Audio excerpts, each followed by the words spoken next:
So there we were, 6 Austinites, 1 rental van, and the open road.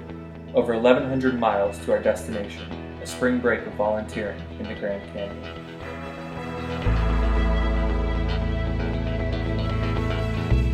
Our first night led us to Caballo Lake State Park in New Mexico, and to some group bonding and relaxation in a beautiful place. The landscape was stunning, but only a taste of what was to come. We soaked it in, knowing it was only a stop along the way.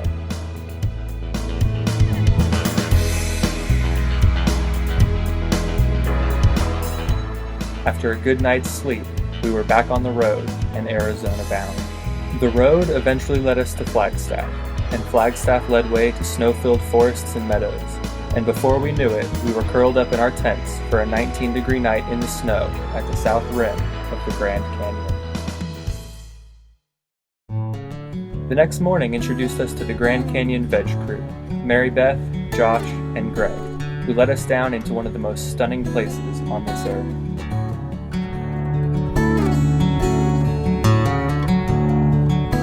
The snowy trails and canyon walls are surely sights to never be forgotten. As our descent continued, ice-covered trails gave way to mud, and then to rock.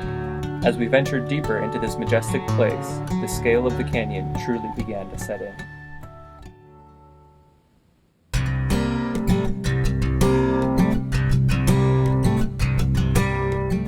Farther down, peeling back the layers of time, brought us to the mighty Colorado River and our stop for the first night, Phantom Ranch.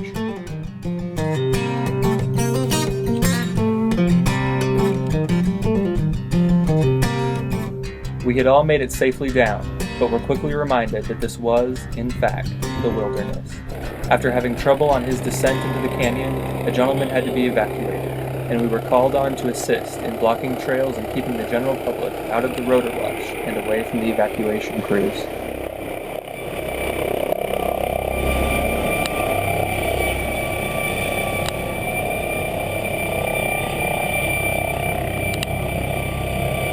After a quick loading, the helicopter was off again, and we kicked back for the night and enjoyed some friendly park staff company and prepared ourselves for the next day.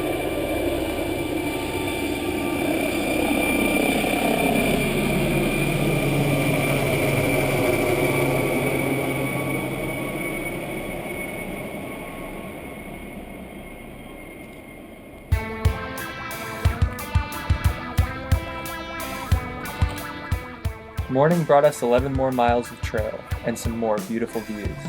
Creek crossings led us to lunch at Ribbon Falls, and we completed our hike on to Roaring Springs for the night.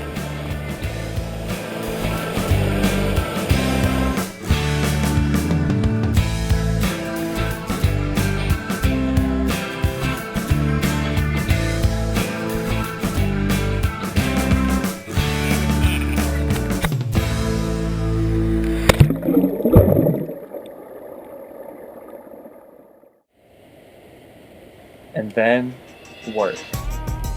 We were on the hunt for tamarisks, an invasive species within the canyon. We hiked off the trail, through brush thick and thin, and left no stone unturned. We scrambled up and down every boulder field, dove head first into every brush pile, and every now and then, when the fire of tamarisk would ignite your eyes, murder a few plants.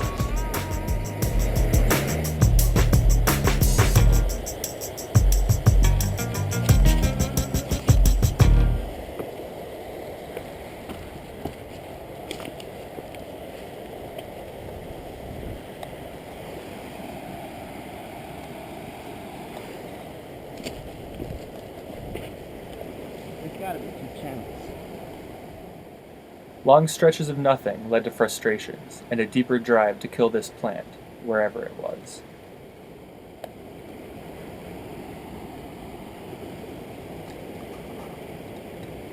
Every now and then, the canyon walls or Wandering Creek would force us back to the other side, but never for very long.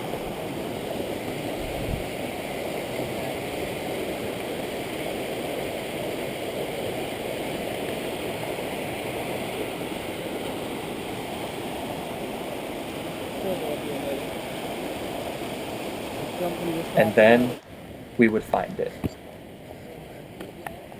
What's up, Catherine? Nothing. watching videos and I'm just sick of you. What's going on, guys? I'm trying to get this huge tamarisk tree out.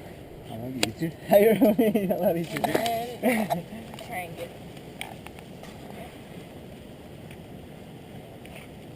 Or maybe come in with the saw from above too, and that should work. How's it going on your side of the river? Man, we're killing it. We got some good stuff. Awesome. Well, kind of. We had like over 25 before Wow. 10, and then after 10, we've had like 4. Yeah, it's been a slow day over here. But it's been a lot of fun finding trails to keep going forward. Nice.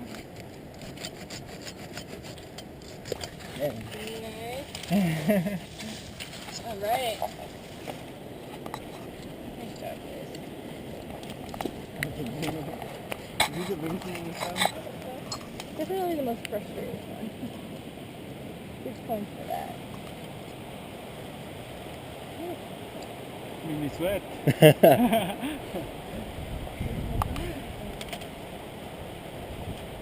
Cool. Going to the tree, it's probably easiest.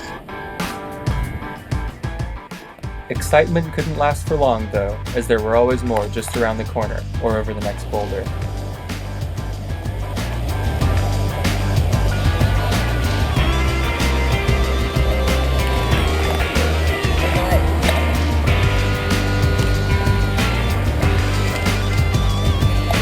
Nice.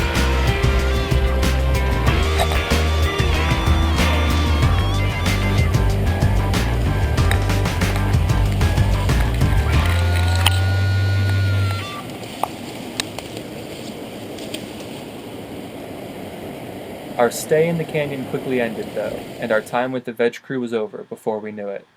Our hike to the rim was bittersweet, and we all knew we would soon be heading our separate ways.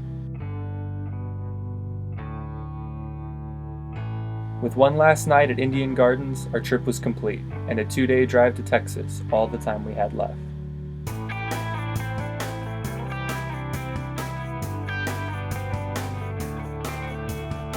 Strangers became friends, lessons were learned, and experiences had. The work we did for the canyon that week was more rewarding than any spring break we could have had anywhere else.